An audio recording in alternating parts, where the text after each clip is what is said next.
আমাজনীক আৰু কি ক'ম ৰুমৰ পৰা বাহিৰত নোলায়ে নহয় কিবা যদি কওঁ হল আৰু জক উঠি যাব জখিনীজনীৰ আমাজনীক আৰু কি ক'ম বাবাই কৰ পৰা যে মেণ্টেল পেচেণ্ট এজনীক বুটলি লৈ আহিছে সদায় সদায় নতুন নতুন কৰনামা কিবা কৰি আছে ৰবাচোন তুমি বোৱাৰী বাহিৰলৈ ওলাই আহাচোন নালাগে দিয়ক বোৱাৰীক মাতিবলৈ মই যাওঁ মানে ভাত বনাব আছে সেইজনী নবনাই নহয় আহিম দিয়ক আকৌ অ' ঠিক আছে তেন্তে ভালকৈ যাবা এইজনী দেখোন অৱস্থা মোতকৈও বেয়া শাহুমা আপুনি মোক মাতিছিলে নেকি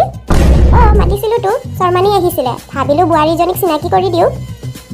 নেদেখিলে মোক এবাৰ যদি দেখিলে হয় নহয় তেওঁনে চকু আঁতৰাব পাৰিলে হয় নে ভৰি মোকেই চাই থাকিলে হয় এইজনী আজি আকৌ কমলিকা হ'ল ওলাই আছোঁ ৰতাইৰ কমলিকা